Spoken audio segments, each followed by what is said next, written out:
Hello everybody, first off, special thanks to my dog, Sissy. She was originally sleeping on my arm, but I got up to make this video, so special thanks to her for waking up and not being upset about it. This video will be a little shaky, as all of my videos are, because I do not have a phone stand to set up my phone while I record, hence is why I don't do sketchbook tour, or not fucking sketchbook tours, speed paints. I'm working on that. If anybody has any suggestions on any setups that I can get like on Amazon or something, let me know, because I really don't know any. I have this thing and it hardly supports the weight of my phone. It sucks. Anyway, today's video is going to be all about the supplies that I like to use, because a few of you have been asking, so let's just get right on to it.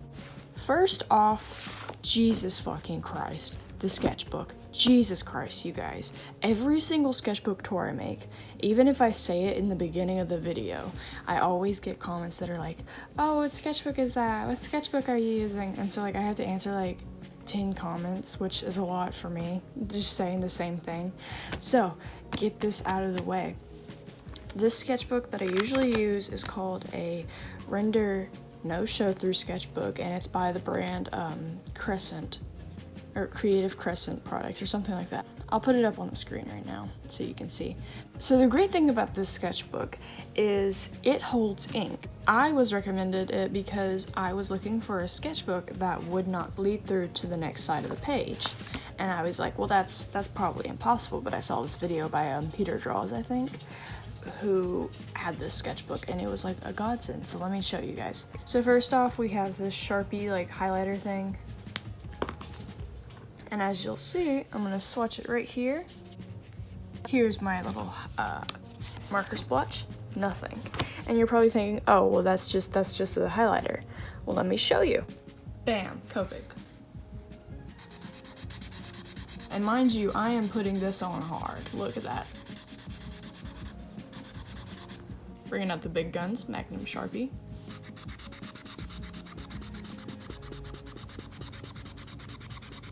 Moment of truth, bam, nothing. The sketchbook is literally amazing.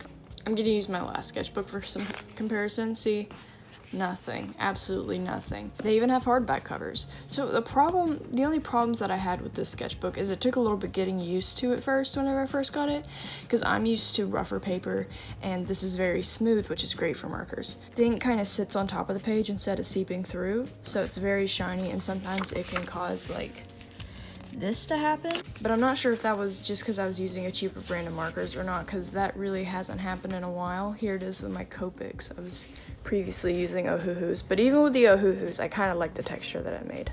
And what would be a sketchbook recommendation video without a shout out to Canson XL? These sketchbooks are a lot cheaper than the Render sketchbooks. You can pick them up at Walmart or Hobby Lobby, or pretty much most places that have an art section. I think you could pick these sketchbooks up at.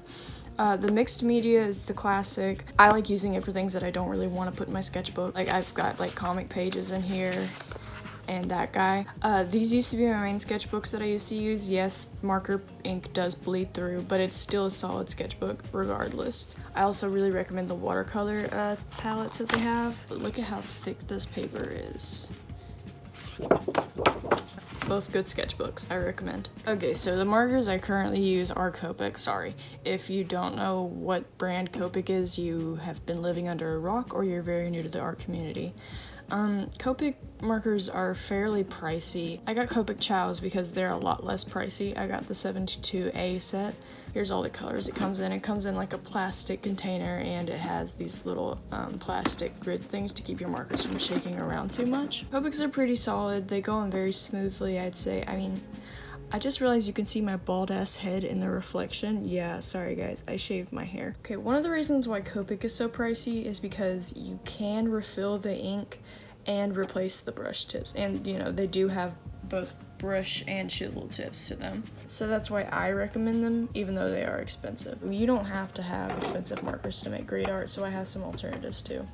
Okay, I have two brands here, Ohuhu and Artist Loft. I haven't used Artist Loft in a while, but when I did use them, you know, they did good. They did great. So what you want to look for is an alcohol-based marker, and if they have a brush tip, that is perfect. but that's what I prefer using. Alcohol markers with brush tips. These are the old Ohuhus. The newer Ohuhus have brush tips, and I actually had some of that, but I think they got lost in the move, either that or I gave them away. I don't know. It was a very hectic time in my life. Either way, I really do recommend Ohuhus. That's what I used for the longest. Actually, I only recently started using Copics, so these are the OGs for me. And if you want some markers just to like mess around with or just do some really simple sketches with, I recommend getting some really cheap markers like Crayola or like these Sharpie S notes that I found at Walmart. Just anything that you can find that's cheap will honestly also work pretty good, especially if you're just wanting to do some like really quick sketches with them. I really like, you know, just sketching with like really cheap art supplies. I don't know, it's liberating. Wow. Here are the pens that I like using. First off, I have these Papermate pens. I don't use them all that much. These are very good for if you want a simple line that doesn't have much line weight. They're also really good for taking notes. This particular pen came in a pack with green, blue, and red as well. So for line art, I heavily recommend Tombow Fudenosuke? Fudenosuke? I don't know. I recommend these. They come in a pack of 2. One has the brush that's a little bit firmer, which I believe is this one, and my camera's focusing on Toby. And one has a brush that is a little bit looser. These are good brush pens, but they're not too crazy and they're pretty easy to get used to. This is what I use to line most of my drawings. For my highlights and white line art, I really like to use the Sakura Jelly Roll pens. I like to use the tin because it's the thickest, but they usually come in about packs of 3, so just make sure that you're getting either a variety pack or a pack that's just full of tins, unless you really just want thin white lines. But I recommend these, and not only do they have white, but they also have like glittery and metallic pins. I used to have a whole set of these, but I used to have a whole set of these, but hey sissy, thanks for the, okay. I used to have a whole set of these, but I've lost them over the years, but I do plan on getting some more. Look at that. Isn't that so pretty? Look at that. Isn't that so cute? It's a nice little sparkle. And then here's one of the metallic ones. So you can see they've got really thick ink. It's pretty opaque, I'd say. Look at that. And honestly, I really just recommend like getting fun pins to add to your art. I think it really just, I don't know, it's just fun. It's liberating. That's what art's supposed to be, fun.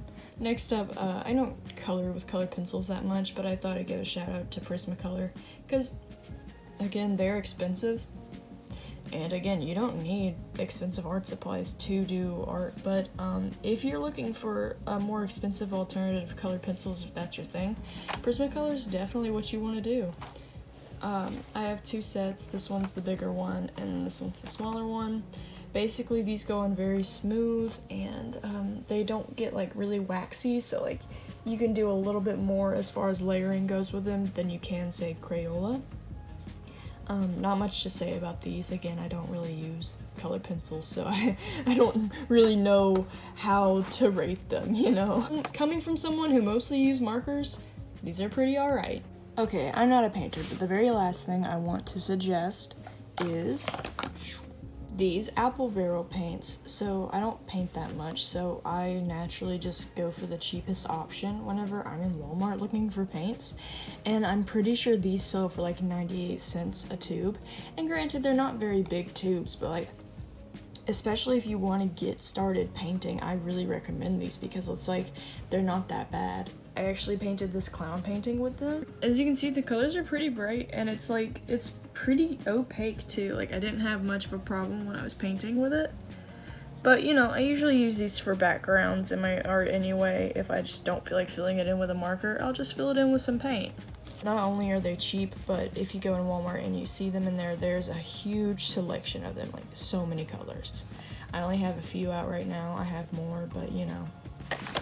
And I haven't used these much, but I thought I'd recommend them anyway because I just got them a few days ago and I really do like these. Done a few doodles already with them, and honestly they're pretty easy to use. I mean, obviously, yeah, I'm not gonna do any full drawings with them in my sketchbook anytime soon because they do rip the paper, but you know, that's not any points taken away for them because, you know, they're meant for like wood and harder materials, not marker paper, so you know, that's my fault, not theirs. I really like the way they were packaged. I like the design of them. Like, I really just love the design of them, and the packaging, like I said, it's just really simple and neat, and I'm not much of a plastic person, so I'm glad that they had like cardboard. As you can see, it's ripping a little bit here, but you know, it's very nice. So I thought I'd give these an honorable mention, even though I'm still figuring out how to use them. They are pretty pricey though, so you know. And as far as watercolor goes, I usually just get really cheap watercolor. These are the only watercolors that I actually have that have a brand name attached to them. They're actually handmade, actually. I got these on Indiegogo a while ago. The Viva color sheets, and let me tell you, these watercolors are so vibrant. Now, this is really old, so it's messy, but they have these pages in between to keep like the watercolor from getting into each other. But it's just this hard pressed sheet of watercolor that you just dab your brush onto and then just paint with it. It's very unique, and the colors are just so nice. They've got like a bunch of vermilion, chrome yellow, burnt umber. I haven't gone to the Indiegogo in a while, and I don't know if they have their own website now or what, because I bought these like in 2019, 2018, I don't know. It's been a while. But if you can find these, I really recommend getting them. And I'm gonna be honest, as far as paintbrushes go, I really don't have a brand that I recommend, because I just kind of go to Walmart and get like the variety pack of paintbrushes that have like all those like cheap ass watercolor paintbrushes and acrylic and oil paintbrushes all in one pack. So it's like, I'm not really a painter, guys. Hey, what you doing, girl? What you doing? What you doing, pretty baby? Anyway, that's all I have for today. I hope that you guys liked this video, even though it was simple and I'm still kind of new to these kinds of videos. I really hope you liked it anyway, and I'll see you in the next one. Bye.